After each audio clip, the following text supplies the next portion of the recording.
Hello, my name is Jason Parker and welcome back to this channel about magic. In this video, I'm taking a look at the performance by Dev Sherman, who is a New Zealander magician. New Zealander? Is that how you say it? My idiocy has been exposed to the world. Anyway, I've never heard of Dev before. I've never heard of this magician, so I have no idea what to expect, and I'm excited about that. Sometimes you see magicians you've heard a lot about before, and sometimes it's someone brand new. To me.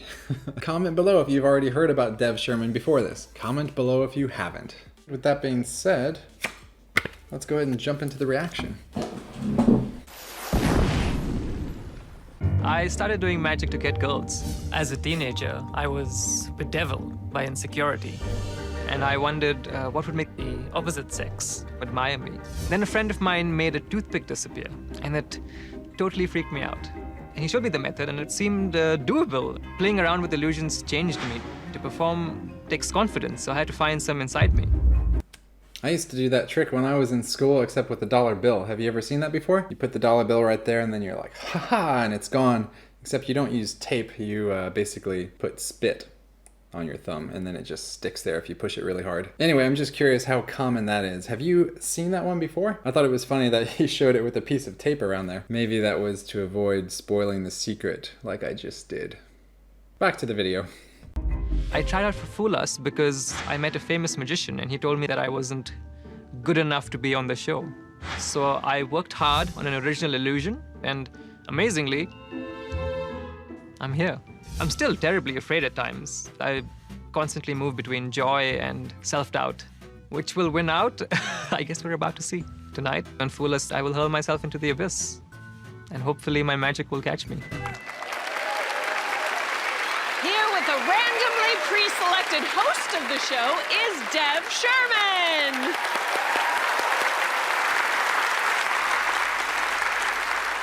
I feel like I'm standing in a dream, an absolutely incredible dream.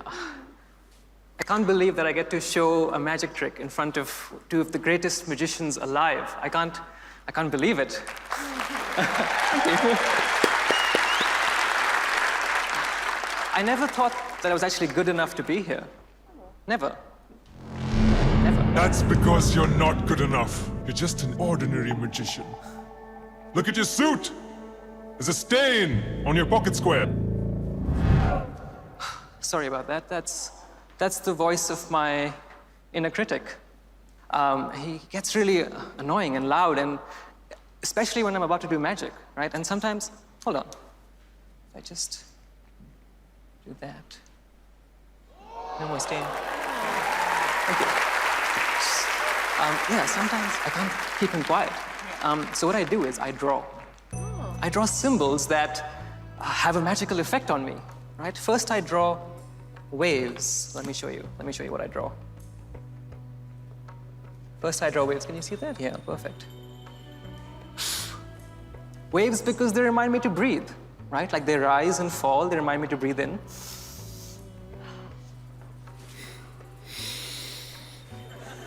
And breathe out. Oh.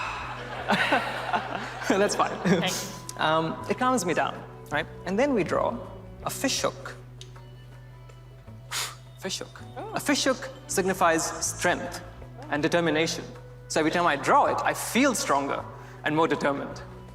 And then finally, I draw the lotus. The lotus. Does that look like a lotus to you? To me it looks like fingers, kind of like this. Lotus, fingers, potato, potato, tomato, tomato. Let's go back to his act. Let's go back to his act. The lotus signifies purity. Purity because it grows in these dark, dirty, muddy conditions, but it blooms into this beautiful flower. So it makes me feel like, even though my inner critic is clearly not very nice to me, I can still do beautiful magic. Like this. So we have 1, 2, 3, 4 cards, and one of them has symbols on them. But if I wave, they spread to 2 cards. If I wave again, on their own 3. And one more time. 1, 2, 3, 4. Every card. 1, 2, 3. That's not beautiful magic. It's only 4 cards. Let's do more then. Let's do more. Why not, right? If not 4, then more. All right, all it takes, all I have to do is spread. Take one of these, do a fancy thing, and wave. Do you want to wave as well? Very magical. Nice, good job. All right, everybody, breathe in.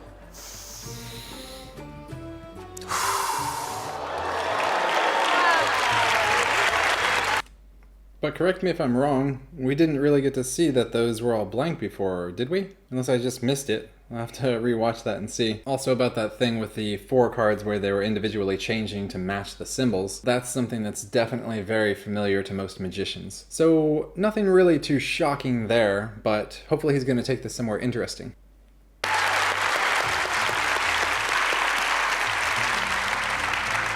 Let's try one more thing. Can you make a cup with your hands? See, if I give the symbols, it doesn't work every time, but if I give the symbols a rub, they come off.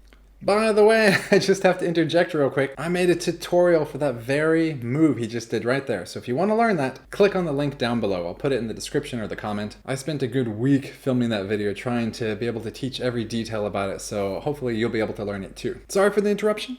Just had to self-advertise, and back to the video. Give them a shake them in your hands. Shake them. Yeah, nice, good shaking, well done. All right, so you've got the symbols in your hand, and I have a few more cards without any symbols on them. All right, have a look and just name any one of these. 5 of diamonds. 5 of diamonds, perfect, right? Think about the fishhook, right? With strength and determination, throw the symbols onto the 5 of diamonds. 1, 2, 3.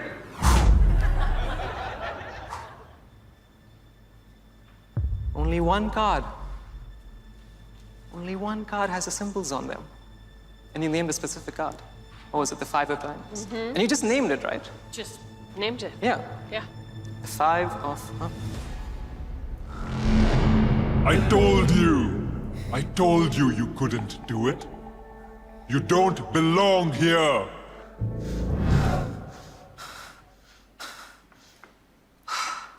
Five of diamonds. 5 of diamonds.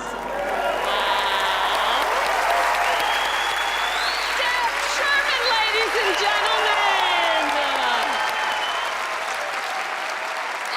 I don't think you should ever listen to that voice again. Okay. What voice? Did you hear a voice? I was really touched by how excited you are to perform in front of Penn and Teller. Yeah, I didn't even ever imagine I'd be here. My God, I can't believe it. So, I still can't believe it. So what is your favorite performance ever, besides this one? Oh, okay. When I was in university, I went to Nepal with a bunch of other students, and I started showing magic to like a few kids over there, and they loved it. And I couldn't speak a word of theirs, and they could speak a word of my language, and yet everyone loved it. Everyone reacted. It was a really special performance. Oh, I can only imagine. All right, it's time to find out if Penn and Teller know how you did your trick. All right, great. Okay, before we hear what Penn and Teller have got to say, I'll go ahead and give you my thoughts. I'm going to guess that he did not fool Penn and Teller. I think I've seen pretty much all of those things before, and I think I understand how he did it. And by the way, one of the things that gave me a clue right off the bat was the fact he was using the Phoenix deck. When I see this deck of playing cards, although they do have normal versions of it, I'm thinking that it's probably something a little special. So to me, as a magician, it was not fooling. However, I think to the average lay audience, it would be a great performance. For those of you who are not magicians, leave a comment below. Did he fool you? There's no shame in admitting it. The only thing that caught me off guard was at the end when he held it over the candle and it changed. But even then, there are known magic effects you can buy where ink will change when there's heat applied. I know because I own one of them. As far as the rest of the performance, if I could try to speak in code without revealing his method too obviously, I could say there once was a man named Ascanio and he had a very rough life. But there was another man named Elmsley, and things went very smoothly for him. Hopefully that's obfuscated enough that only magicians know what I'm talking about. All right, let's hear what Penn and Teller have got to say. Hey, Dev. Hi. Boy, really nice. You did that thing we love in magic where you do 3 sections that look like they're the same subject, same plot, same ideas, but totally different methods.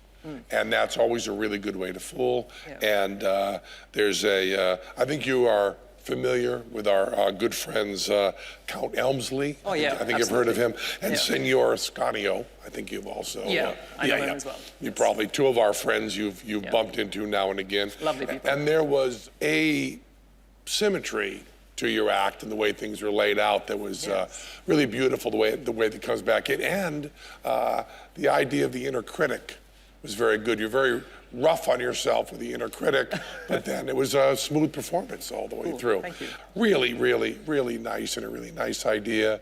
And we hope in all of that we gave you enough slid in there. I don't want to give away too. Oh, good. Totally. Good. Absolutely. Great. Okay, Yeah, Got it. so you didn't fool them. Nah, I didn't fool them. Oh, well, thank you so thank you. Thank much, you very Dev much. Sherman.